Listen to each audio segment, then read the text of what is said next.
अस्सलाम वालेकुम अज़ीज़ तलबा, मैं आपका मेज़बान डॉक्टर खालिद महमूद अवान आपसे मुखातिब हूँ। आज की इस वीडियो में जब हम एक नया चैप्टर स्टार्ट कर हैं और हमारा जो नया सब्जेक्ट है ये पाकिस्तान मूवमेंट के हवाले से है और इसमें हम देखेंगे कि जो सबसे इनिशियली हमारा आज का पहला ये लेक्चर है वार ऑफ इंडिपेंडेंस के हवाले से है 1857 की जंग आज़ादी के हवाले से। इसमें आज हम बात करेंगे कि काजेज़ और इवेंट्स क्या थे इस जंग के, और ये जंग नाकाम हुई, कामयाब नहीं हुई। हालांकि ये जंग बड़ी तारीख़ी अहमियत की हामिल है। तो इसकी नाकामी की वजूहात क्या थीं, और जब ये जंग मुसलमान और हिंदू हार गए तो इसके इफ़ेक्ट क्या थे, इसके इम्पेक्ट क्या थे। तो आज हम चलते हैं अपने इस लेक्चर की जानिब, और सबसे पहले हम इस पे डिस्कशन करते हैं कि क्या वो वजह थी कि ये जो जंग है ये लड़ी गई, इसकी रीज़न्स क्या थी। इससे पहले मैं आपको थोड़ा सा इंट्रोडक्शन बता दूं कि ये जंग जो थी ये हिंदुओं और मुसलमानों ने लड़ी थी अंग्रेज़ों के ख़िलाफ़। यानी हिंदू और मुसलमान एक साथ थे। सारे जो आज़ादी चाहने वाले थे अंग्रेज़ों से, उनमें हिंदू और मुसलमान सभी शामिल थे। जबकि अंग्रेज़ों ने सिखों को ज़्यादा फ़ायदे देकर इस जंग में अपने साथ मिला लिया था। तो हिंदुओं और मुसलमानों ने मिलकर अंग्रेज़ों को मारने की कोशिश की और उनके ख़िलाफ़ लड़ा, जबकि जो सिख थे उन्होंने ब्रिटिश के साथ मिलकर हिंदुओं और मुसलमानों के ख़िलाफ़ जंग की। तो ये जो जंग है इसको मुसलमान और हिंदू आज़ादी की जंग कहते हैं, वार ऑफ इंडिपेंडेंस कहते हैं। इसके बरअक्स जो अंग्रेज़ हैं वो इस जंग को म्यूटनी कहते हैं, गद्दारी कहते हैं, बगावत कहते हैं। कहते हैं कि हिंदू और मुसलमानों ने बगावत की है, रिबेलियन की है, म्यूटनी की है, बगावत की है, गद्दारी की है, आज़ादी की जंग नहीं मानते। लेकिन हिंदू और मुसलमान इसको वार ऑफ इंडिपेंडेंस यानी जंग आज़ादी कहते हैं। मुसलमानों में सर सैयद अहमद ख़ान वो वाहिद लीडर हैं, वो वाहिद रहनुमा हैं जिन्होंने कहा कि वाकई मुसलमानों ने आज़ादी की जंग नहीं लड़ी बल्कि अंग्रेज़ों के साथ गद्दारी की। और उसकी वजह क्या थी कि वो अंग्रेज़ों और मुसलमानों को लड़ाने की बजाय वो चाहते थे कि ठीक है जी, अंग्रेज़ अगर कहते हैं कि मुसलमानों ने गद्दारी की तो गद्दारी सही, लेकिन वजह क्या है, क्यों गद्दारी की। तो उन्होंने ये साबित किया कि अगर मुसलमानों ने गद्दारी भी की है तो उसकी वजह मुसलमान नहीं बल्कि ख़ुद अंग्रेज़ हैं, चूँकि उन्होंने मुसलमानों को मजबूर किया। तो ये उन्होंने एक किताब लिखी थी असबाब बगावत हिंद, उसके अंदर उन्होंने ये बात कही। अब हम बात कर लेते हैं कि 1857 की जो वार ऑफ इंडिपेंडेंस थी उसकी वजूहात क्या थी।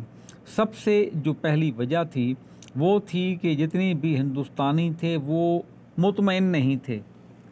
डिससेटिस्फेक्शन ऑफ इंडियन ये एक अहम वजह थी।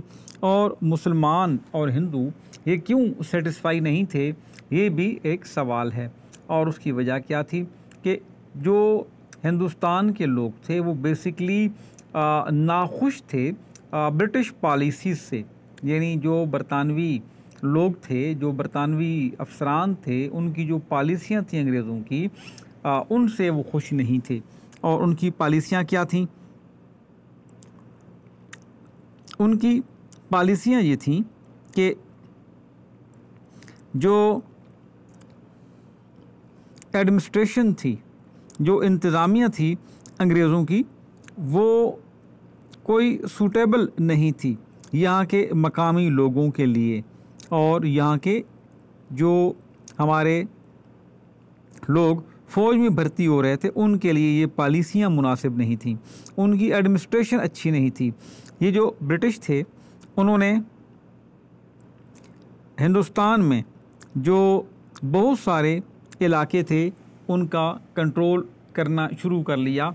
और टीपू सुल्तान की वफ़ात के बाद हम देखते हैं कि ये जो अंग्रेज़ थे इन्होंने बहुत बड़े पैमाने पर हिंदुस्तान के अंदर हिंदुस्तानियों की जो ज़मीन थी, जो इलाके थे, उन पर कब्ज़ा करना शुरू कर दिया और एक एक रियासत पर कब्ज़ा करते करते वो 1857 तक पूरे हिंदुस्तान पर कब्ज़ा कर चुके थे। और ये कैसे कब्ज़ा किया? सबसे पहली जो जंग अंग्रेज़ों और मुसलमानों के दरमियान लड़ी गई, जो एक बहुत बड़ी जंग थी, जिसमें मुसलमानों की हार हुई, वो 1757 की वार ऑफ प्लासी थी। बंगाल के करीब एक इलाका था बंगाल में, जिसको प्लासी उस मैदान का नाम था। वहाँ 1757 में वो जंग लड़ी गई। ये वो पहली फतह थी बाकायदा अंग्रेज़ों के लिए, मुकम्मल फतह, जिसने अंग्रेज़ों के लिए फतूहात का रास्ता हमवार कर दिया। और मुसलमानों की ये पहली शिकस्त थी, बड़ी शिकस्त, जिसने आगे मुसलमानों को जितनी भी जंगें लड़ी उनमें तकरीबन शिकस्तें ही होती रहीं, हार ही होती रही।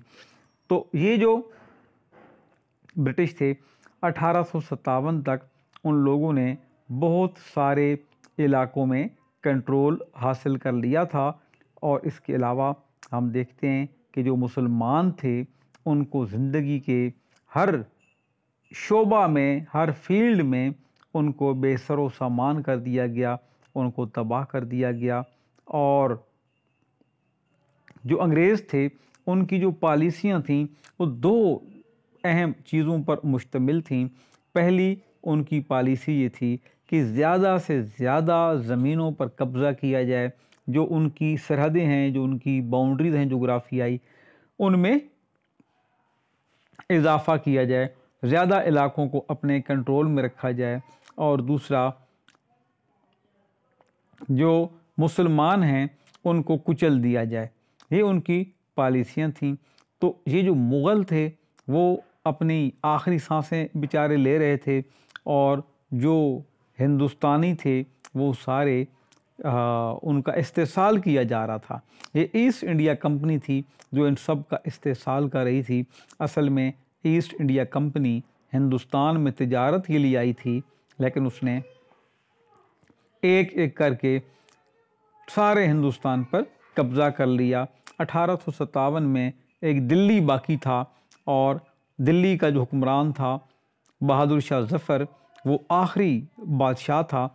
और वो चूँकि दिल्ली का हुक्मरान था, दिल्ली कैपिटल था, लिहाजा वो एक नॉमिनल बादशाह था, बराए नाम बादशाह था। असल हुकूमत अंग्रेज़ों की थी, दिल्ली को छोड़ के बाकी हर जगह पर। बल्कि दिल्ली में भी वो जो बादशाह था बहादुर शाह ज़फ़र, वो अंग्रेज़ों से पेंशन लिया करता था, उसको एक वजीफ़ा दिया करते थे कुछ हर महीने, और वो अपनी गुज़र बसर कर रहा था। लेकिन नॉमिनल बराए नाम एक बादशाह ज़रूर था। अब वो बादशाह भी ख़त्म हो गई। तो जितने भी, यही वजह है कि मुसलमान थे और जो हिंदू थे, उन्होंने मिलकर अंग्रेज़ों के ख़िलाफ़ जो था, ये एक ऐलान किया कि हम इनके ख़िलाफ़ एक जंग करेंगे। अगर हम इसकी दीगर वजूहात देखें तो पॉलिटिकल काजेज़ भी थीं, सियासी वजूहात भी थीं, और वो भी बेशुमार वजूहात थीं जिनकी बुनियाद पर 1857 की जंग आज़ादी जो है उसका आगाज़ हुआ।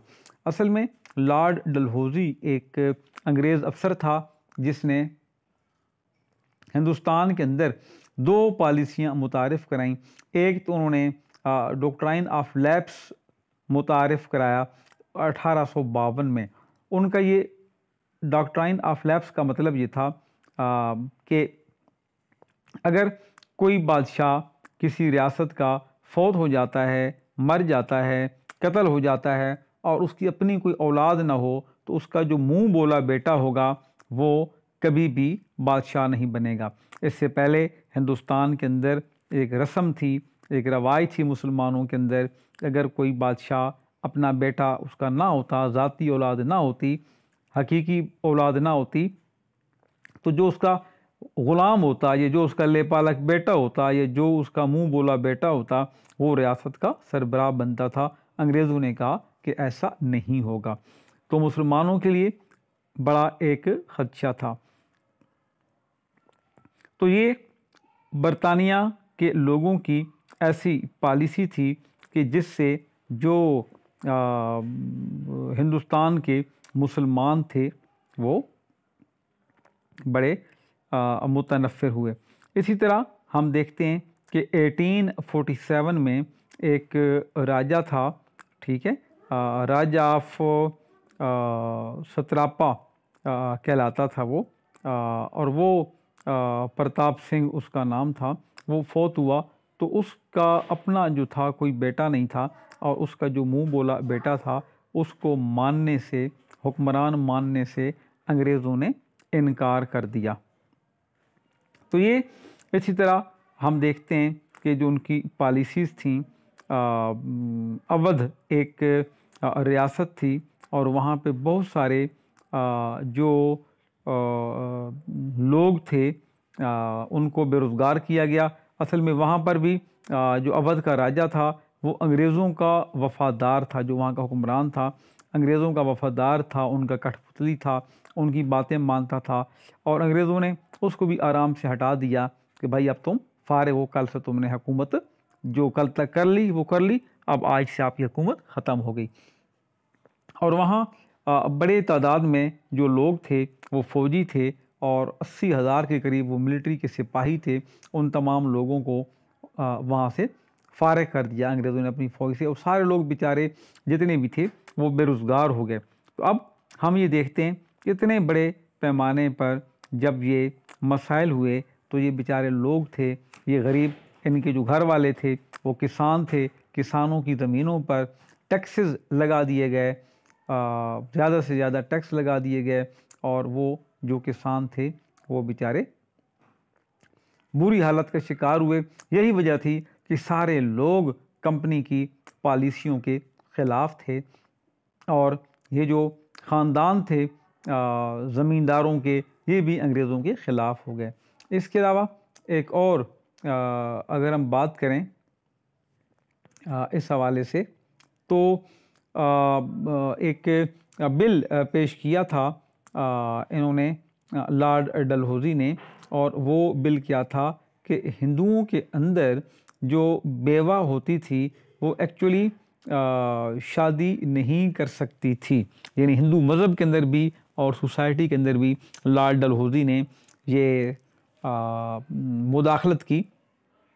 अगर हिंदुओं में रवाज था, शायद उसकी वफ़ादारी समझी जाती थी औरत की, कि अगर किसी औरत का शौहर मर जाए तो कभी दूसरी शादी ना करे, अगर शादी के एक हफ़्ते बाद भी उसका शौहर फौत हो जाता तो दूसरी शादी सारी उम्र नहीं करती थी। लॉर्ड डलहौज़ी ने कहा कि जी अब हिंदू के अंदर जो औरत बेवा होगी वो शादी करेगी, अब उसकी शादी जायज़ करार दी गई। तो अंग्रेज़ों ने तो एक अच्छी अपनी तरफ से बात की थी, लेकिन ये बात हिंदू कल्चर के ख़िलाफ़ थी, लिहाजा हिंदुओं के लिए भी एक्सेप्टेबल ये बात नहीं थी। अगर हम मज़हबी वजूहात की बात करें, रिलीजियस काजेज़ की बात करें, तो जितने भी ब्रिटिश थे ये क्रिश्चियनिटी के अंदर बड़े इंटरेस्टेड थे, उसको ईसाइयत को फ़रोग़ देने के लिए, फैलाने के लिए ये अपना काम करते थे। हिंदू और मुसलमान दोनों के लिए ये बात ख़तरा थी कि इनकी जो एक्टिविटीज़ हैं वो हिंदुओं और मुसलमानों के बच्चों को कहीं क्रिश्चियन न बना दें। असल में जब अंग्रेज़ यहाँ आया था तो वो अपने साथ क्रिश्चियन मिशनरीज़ लेके आए थे, पादरी लेके आए थे, जिनका असल मकसद ये था कि जो यहाँ अंग्रेज़ फ़ौजी अफसरान होंगे उनको इबादत सिखाई जाएंगी, उनको ये लोग जो है क्रिश्चियनिटी सिखाएंगे, उनकी रूहानी परवरिश करेंगे। लेकिन इन लोगों ने क्या किया कि जो क्रिश्चियन पादरी थे उन्होंने हिंदुस्तान के लोगों को भी ईसाइयत की तबलीग करना शुरू कर दी। तो यहाँ पे लोगों को ख़तरा था कि जो उनकी यंग जनरेशन है हिंदुओं की और मुसलमानों की, वो अंग्रेज़ उसको तबाह कर देंगे, उनको क्रिश्चियन बना देंगे। और क्योंकि मिशनरी जो थे वो खुलेआम तबलीग कर रहे थे, इवन कि यहाँ पे जो स्कूल्स थे उनके अंदर भी, जो कॉलेजेस थे उनके अंदर भी, और आम जगहों पर भी। तो ये कहीं हॉस्पिटल होते, कहीं कोई और जगह होती, बाज़ार होते, कहीं कोई दुकानें होती, वहाँ भी इन लोगों ने ये सारी तबलीग जो थी वो शुरू कर दी। और ये लोगों के लिए, हिंदुस्तान के तमाम हिंदुओं के लिए और मुसलमानों के लिए दोनों के लिए बड़ा मुश्किल काम था। और फ़ौज के अंदर भी उन्होंने तबलीग शुरू कर दी, तो इस तरह मसाइल पैदा हुए। और फिर हम देखते हैं कि 1843 में एक जनरल थे जिनका नाम था चार्ल्स जेम्स नेपियर। उन्होंने सिंध को फ़तह कर लिया। जब सिंध को फ़तह किया तो पूरे हिंदुस्तान के अंदर जितने भी मुसलमान थे उन तमाम लोगों में एक गम की फ़िज़ा फैल गई कि भाई सिंध हमारा सूबा था मुसलमानों का, और अब सिंध के जो मुसलमान भाई हैं अब वो भी अज़ाब भुगतेंगे, अब उनके लिए भी मसाइल पैदा होंगे। तो इस तरह अंग्रेज़ों के ख़िलाफ़ जो नफ़रत थी वो हर साल बढ़ती जा रही थी। जैसे जैसे अंग्रेज़ ज़मीनों पर कब्ज़ा करते जा रहे थे वैसे वैसे इनके ख़िलाफ़ अवाम उन्नास में नफ़रत फैलती जा रही थी। अगर हम मिलिट्री काजेज़ की बात करें, फ़ौजी वजूहात की बात करें, तो इसके हवाले से भी बहुत सारी वजूहात हैं जिनकी वजह से 1857 में बगावत हुई, ये जंगी आज़ादी लड़ी गई। जितने भी ब्रिटिश थे वो तमाम के तमाम जो लोग थे उन्होंने डिस्क्रिमिनेशन पर मबनी, इम्तियाज़ी रवैयों पर मबनी जो थी पॉलिसियाँ अपनाई आर्मी के अंदर। और जो हिंदुस्तानी सोल्जर्स थे उन बेचारों को बहुत थोड़ी सी तनख्वाह मिलती थी वो दूसरों के मुकाबले में। जो ब्रिटिश लोग थे उनकी तनख्वाहें बहुत ज़्यादा थीं, जो हिंदुस्तान के लोग थे उनकी तनख्वाहें बहुत कम थीं। गुजारा बड़ी मुश्किल से होता था, बहुत वो लोग परेशान हाल होते थे, काम ज़्यादा होता था। और जो हिंदुस्तान के अंदर जो लोग होते थे, यानी जो हिंदुस्तानी होते थे, अगर ये ऊंचे से ऊंची सीट पर भी होते तो उनकी तनख्वाह कम होती थी, और अगर कोई यूरोपियन या अंग्रेज़ निचली से निचली सीट पे होता तो उसकी तनख्वाह ज़्यादा होती थी।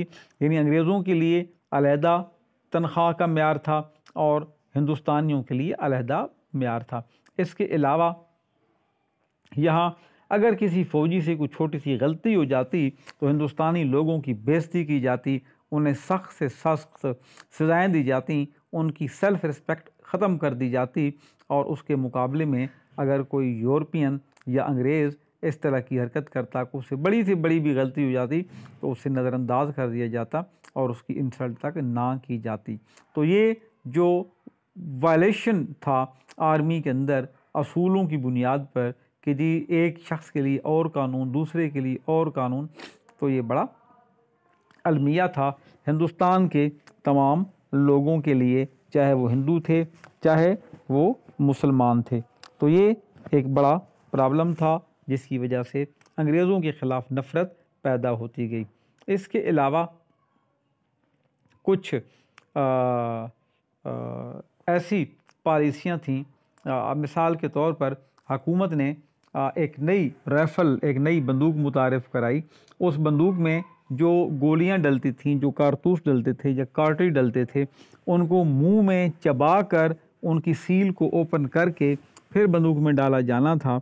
और ये बात बड़ी मशहूर हो चुकी थी फ़ौज के अंदर कि गाय और सूर की जो चर्बी है उससे इनको पैक किया गया है, और जब वो पैकिंग खोलेंगे मुसलमान तो उनके मुंह में सूर की चर्बी, पिग की चर्बी जाएगी। और इसी तरह जो हिंदू हैं जब वो खोलेंगे तो उनके मुंह में पिग की चर्बी के साथ गाय की चर्बी भी जाएगी। तो गाय की चर्बी मुसलमानों को तो मसला नहीं करती थी, उनके लिए पिग मसला था, सूर मसला था। जबकि हिंदुओं के लिए जो गाय थी वह एक मुकद्दस जानवर था, और वो कभी भी, जिससे वो अपनी काऊ माता या गाय माता कहते थे, वो कभी भी उसको ये बर्दाश्त नहीं कर सकते थे कि उसकी जो चर्बी है वो उसको मुंह में डालें। तो ये हिंदू और मुसलमान दोनों बड़े यहाँ पे परेशान हुए। और इस तरह उन लोगों ने ये कहा कि ये जो मजहबी झगड़े हैं ये पैदा किए जा रहे हैं, और हिंदू और मुसलमान जितने भी थे सिपाही उन सब लोगों ने बगावत कर दी। इन गोलियों को बंदूकों को, गोलियों को चलाने से, इस्तेमाल करने से इनकार कर दिया। और ये 3 अप्रैल 1857 का वाक़या है कि जब सिपाहियों ने एक कमांडरिंग ऑफिसर था कर्नल स्मिथ, ठीक है, तो कर्नल स्मिथ के अहकामात को मानने से इनकार कर दिया तमाम इन सिपाहियों ने जो भी हिंदू थे और मुसलमान थे। तो जब उसने कहा कि भाई आप इनको इस्तेमाल करेंगे, तो इन सिपाहियों ने कहा कि हम ये इस्तेमाल नहीं करेंगे। तो उससे क्या हुआ कि जो मुसलमान थे और जो हिंदू थे, इन तमाम लोगों का, काफ़ी सारे लोगों का कोर्ट मार्शल कर दिया गया और उन्हें एक इंक्वायरी के बाद कोर्ट मार्शल कर दिया गया। यानी कोर्ट मार्शल एक ऐसी सज़ा है जो फ़ौज के अंदर सबसे बड़ी सज़ा होती है, उसको कोर्ट मार्शल का मतलब ये होता है कि नौकरी से निकाल दिया जाता है और फिर जेल भेज दिया जाता है। और इसी तरह से सबसे बड़ा जो ओहदा होता है वो फील्ड मार्शल का होता है, जो कि पाकिस्तान में अयूब खान को मिला या उसने हासिल किया। इसी तरह हम ये देखते हैं कि जो प्रिडिक्शन एक हुई थी 1757 में, जो वार ऑफ प्लासी या जंग प्लासी हुई थी, उसके बाद किसी नजूमी ने कोई बात मशहूर कर दी थी कि अंग्रेज़ यहाँ 100 साल तक रहेगा, इससे ज़्यादा ना रह पाएगा। 1857 में लोगों ने सोचा कि इनको 100 साल तो हो चुके हैं, अब ये यहाँ से भाग जाएंगे, अब निकल जाएंगे, चूँकि नजूमी ने हमें कहा है। तो नजूमी की बात किसी हद तक ठीक थी, चूँकि वो 100 साल बाद ना निकले अंग्रेज़ यहाँ से। वार ऑफ प्लासी के बाद 190 साल बाद निकले, यानी 1857 के बाद भी उनको 90 साल और यहाँ देखा गया अंग्रेज़ों को। लेकिन बहरहाल उसकी नजूमी की कोई पेशन कोई ठीक ज़रूर थी कि अंग्रेज़ यहाँ से निकल जाएंगे, लेकिन वो जो टाइम था इसके ऊपर लोगों को ये था कि अब हम कोशिश करके देखें। तो अज़ीज़ तलबा, ये जो थी बेसिक काजेज़ थी जिनकी बुनियाद पर 1857 की जो जंग आज़ादी थी वो लड़ी गई। अब हम होपफुली कि आपको यहाँ तक समझ में आ चुका होगा। आगे हम थोड़ा सा बात करते हैं कि इवेंट्स ऑफ वार क्या थे, वाक़यात क्या थे। तो सबसे पहले जो मसला था ये आपको हमने बताया कि 1857 के शुरू में ये वाक़या पेश आया और वहाँ पे लोगों ने ये जो कार्टरिज थे, कलकत्ता के करीब एक इलाका था, वहाँ पे इन्होंने इनकार किया लोगों ने। तो सिपाहियों को कोर्ट मार्शल किया गया, सिपाहियों को सस्पेंड किया गया, नौकरी से निकाला गया। उनके ब्रिटिश जो ऑफिसर्स थे उन्होंने उनको सज़ा दी।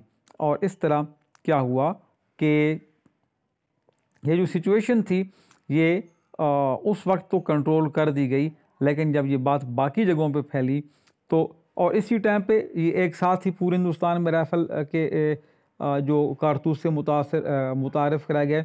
तो मीरठ का एक इलाका था, वहाँ पे भी कुछ सिपाहियों ने इनकार कर दिया कि हम जो है ये कारतूस इस्तेमाल नहीं करेंगे। वहाँ 85 के करीब जो लोग थे उन लोगों को जो है वो जेल में डाल दिया गया, उनको नौकरी से निकाला गया कि आपने इनकार क्यों किया है ये कार्ट्रिज या कारतूस या गोलियां इस्तेमाल करने से। तो ये जो सिपाही थे, ये जो फ़ौजी थे, उन्होंने बगावत कर दी इस पनिशमेंट के ख़िलाफ़ कि जी हमें क्यों पनिशमेंट दी जा रही है। तो इसमें क्या हुआ कि उन सिपाहियों ने अपने ही फ़ौजी अफसरों को मारना शुरू कर दिया, जो अंग्रेज़ थे उनको हलाक कर दिया, बहुत सारे अफसरों को। जो जितने भी बरतानिया की फ़ौज के अफसरान थे और अंग्रेज़ सिपाही थे, उन सब ने फौरी तौर पर और दूसरे इलाकों से फ़ौजियों को मंगवाया, बगावत को कंट्रोल किया, और जितने भी बरतानवी अफसर थे और सिपाही थे वो इस जंग पे काबू पाने में कामयाब हुए। लेकिन अब हुआ क्या कि जिन लोगों को फिर जिन्होंने बगावत की उनको फिर बड़ी बड़ी सज़ाएँ दी गईं। सिखों को अंग्रेज़ों ने अपने साथ मिलाया। इसी तौर पर जब अंग्रेज़ों ने मुख्तलिफ़ इलाकों से अपनी फ़ौजें मंगवाईं तो सिखों को भी साथ बुलवाया कि आप हमारा साथ दें, हम आपको फैसिलिटेट करेंगे। तो ये जंग जो थी, इस जंग आज़ादी में ये जो सिख थे ये अंग्रेज़ों के काम आए। इसी तरह अगर हम बात करें मिलिट्री की जो हम कहते हैं कि मुख्तलिफ़ असबाब थे, तो उसमें मुख्तलिफ़ जो वाक़यात थे वो उरुनमा हुए।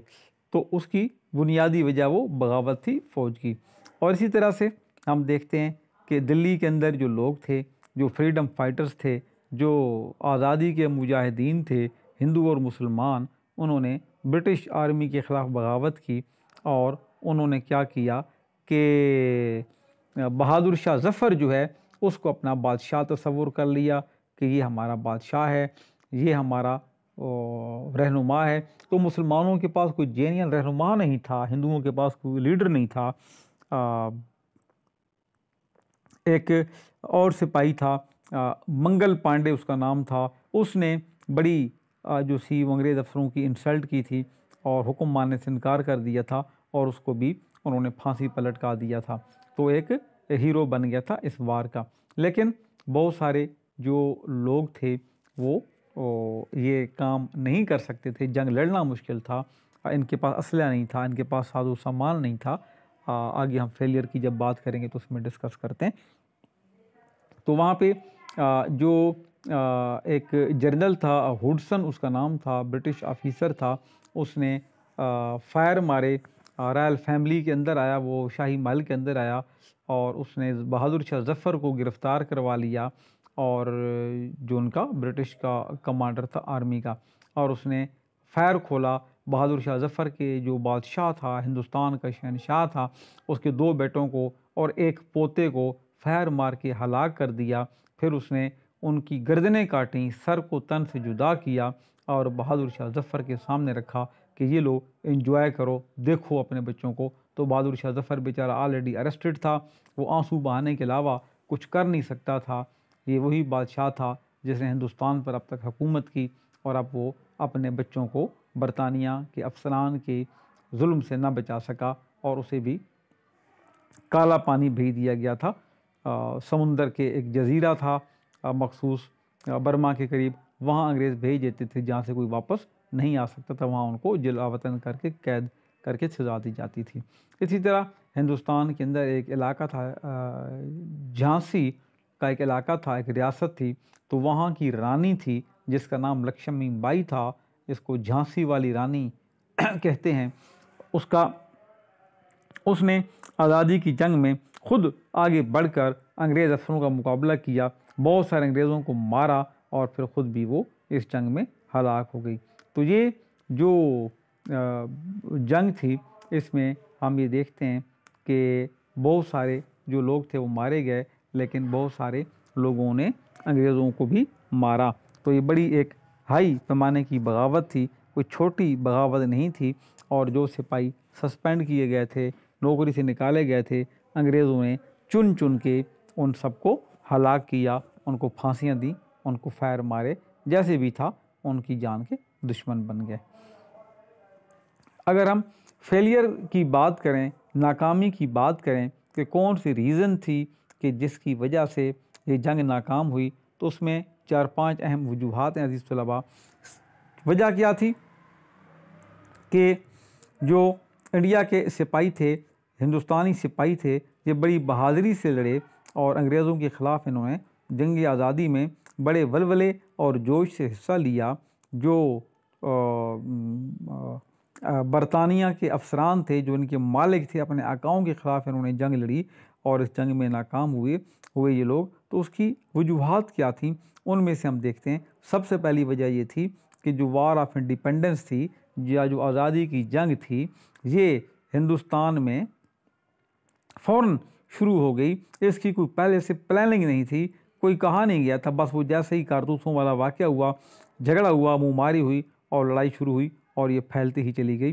तो इसकी कोई प्लानिंग नहीं थी कि जी जंग लड़ेंगे कैसे, जीतेंगे कैसे, हमला कैसे करेंगे। तो ये एक वजह थी, अचानक जंग का फैल जाना। बहुत सारे जो लोग थे, जो सिपाही थे, वो कंफ्यूज थे, उन्हें पता नहीं था कि हमने क्या एक्शन परफॉर्म करने हैं, वो जहनी तौर पर तैयार नहीं थे। इसकी नाकामी की दूसरी बड़ी वजह ये थी कि यहाँ जितना भी कम्युनिकेशन का निज़ाम था, राब्ते का निज़ाम था, वो बहुत कमज़ोर था। जो आज़ादी के मुजाहिदीन थे या फ्रीडम फाइटर्स थे, वो पूरे मुल्क में फैले हुए थे और जो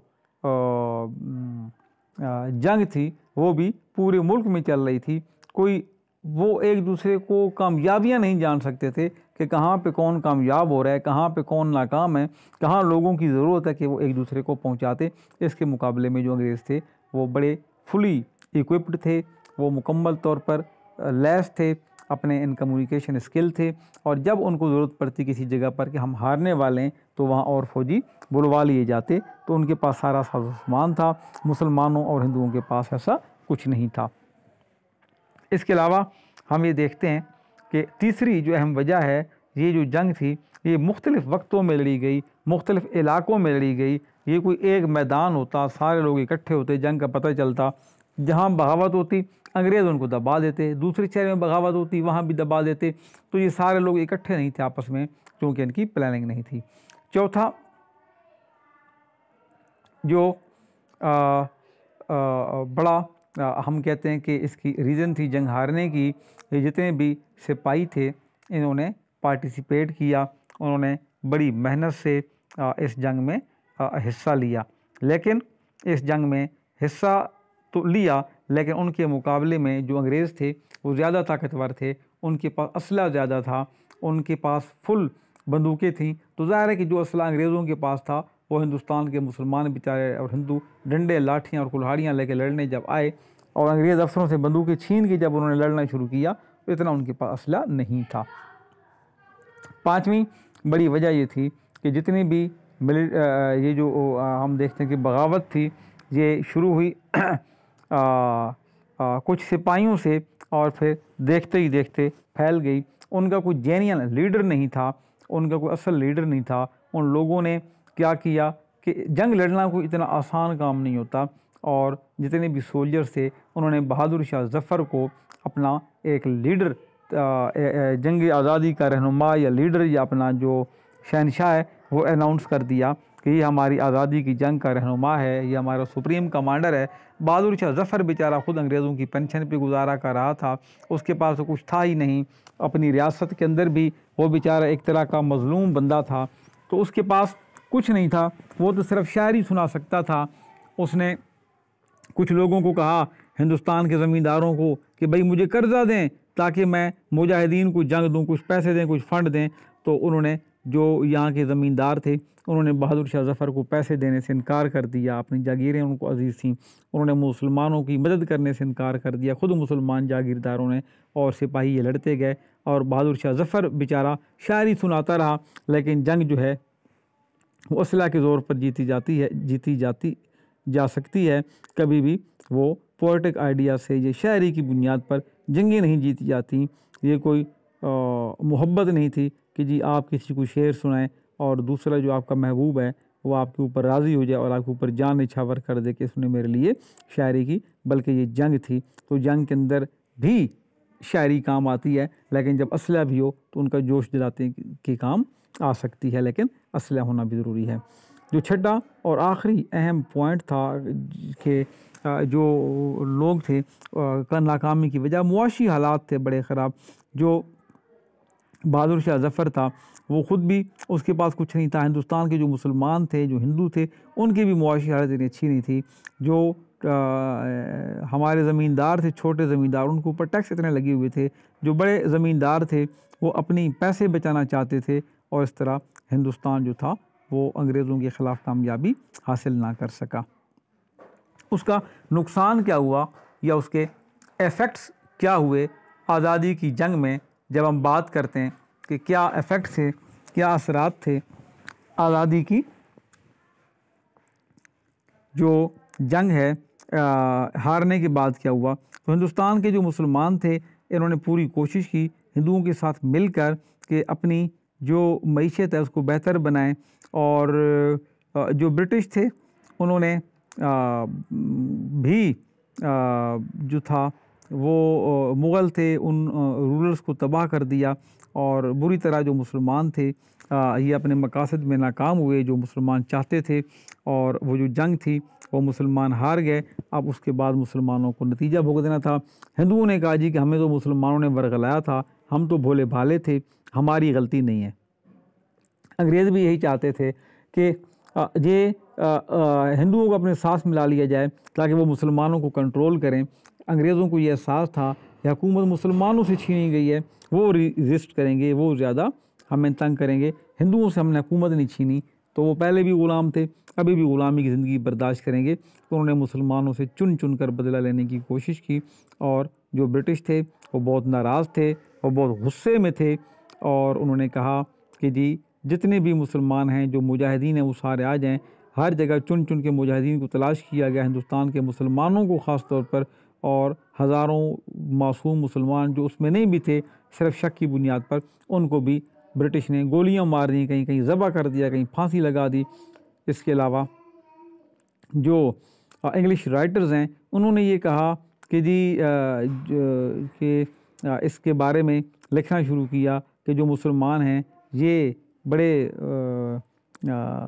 गद्दार हैं और उन्होंने अंग्रेज़ों को बड़ा नुकसान पहुंचाया, लिहाजा मुसलमानों पर जुर्माने आयद किए जाएँ, पेनल्टीज़ की जाएँ, इनको जो जंग में नुकसान हुआ अंग्रेज़ों का ये मुसलमान भरें। तो उसका भी मुसलमानों से ज़मीनें ले ली गईं और उनको जितना नुकसान पहुंचाया गया, पहुंचा सकते थे, पहुंचाया गया। तीसरा और अहम जो वजह थी वो ये थी कि जो मुसलमान थे उन्होंने बड़ा एक अहम रोल अदा किया था। जो लीडर्स थे उन्होंने भी, तो जितने भी मुसलमान लीडर थे उन सब लोगों से चुन चुन कर अंग्रेज़ों ने बदला लिया। चौथा बड़ा इफ़ेक्ट इसका ये हुआ कि कहीं भी किसी भी जस्टिफिकेशन के बग़ैर जो ये तहरीक थी, इसकी इन्वॉल्वमेंट थी, इसके अंदर हिंदू जो थे और मुसलमान थे वो सारे इकट्ठे हो गए और ब्रिटिश के ख़िलाफ़ ये लड़ना शुरू हो गए। तो उसमें क्या हुआ कि जहाँ जहाँ अंग्रेज़ों को पता चला कि भाई जंग करने की कोशिश भी की है, वहाँ वहाँ भी वो जो लोग थे उनको फांसी पे लगा दिया अंग्रेज़ों ने। यानी कि आगरा है, इलाहाबाद है, ठीक है, इसी तरह से दिल्ली है, कानपुर का इलाका था, मेरठ का इलाका था, लखनऊ था, जहाँ जंगें नहीं भी हुई वहाँ भी फांसियाँ दी गई मुसलमानों को और हिंदुओं को कि इन्होंने हमें यहाँ पे भी प्लानिंग की है। इसके अलावा जो मुसलमान थे ख़ास तौर पर उनको एजुकेशनल में मैदान में, तालीमी मैदान में, कल्चरल यानी सकाफ़ती मैदान में, और जो उनका रिलीजियस इंस्टीट्यूशंस थे उनको तबाह कर दिया गया मुकम्मल तौर पर कि अब मुआशी तौर पर भी नाकाम हूँ, कल्चर भी इनका ख़त्म हो जाए और इनके जो मज़हबी इदारे हैं वो भी ख़त्म हो जाएँ। इसके अलावा जो सरकारी नौकरियां थीं उनमें से मुसलमानों को निकाल दिया गया, उनके लिए सिर्फ चौथे दर्जे के जो मुलाजमीन थे, ये नैब कासिद और ये इस तरह के स्वीपर, इस तरह की नौकरियां दी गईं, और जो बड़ी पोस्टें थीं उनसे सबको हटा दिया गया, जजों को फारिग कर दिया गया। एक राइटर है W हंटर, उसकी एक किताब है द इंडियन मुसलमान, उसके अंदर उसने बड़े जुल्म बयान किए हैं कि जितने भी मुसलमान थे, जज थे, उनको ओहदों से फारिग कर दिया गया और जो मुसलमान हैं उनको मुआशी मैदान में बहुत पीछे धकेल दिया गया। और उसने कहा कि जी ये जो अंग्रेज़ हैं इन्होंने मुसलमानों को बहुत जो है नुकसान पहुंचाया। तो ये अज़ीज़ तलबा इसके थोड़े से जंग के असरात थे। आज का जो आपका वार ऑफ इंडिपेंडेंस का ये एक टॉपिक था, इसको मैंने कोशिश की है कि इसकी आपको काज़ेज़ भी बताऊं, इसके रीज़न्स भी बताऊं, इसके इफ़ेक्ट्स भी बताऊं। आपको होपफुली ये लेक्चर बड़ी अच्छी तरह समझ में आएगा। अगर फिर भी कोई कन्फ्यूजन हो आप मुझसे रब्ता कर सकते हैं, या आप कमेंट सेक्शन में आप मुझसे पूछ सकते हैं। अगले लेक्चर के साथ बहुत जल्द आपकी खिदमत में हाजिर हूँगा। जब तक के लिए अल्लाह हाफ़िज़।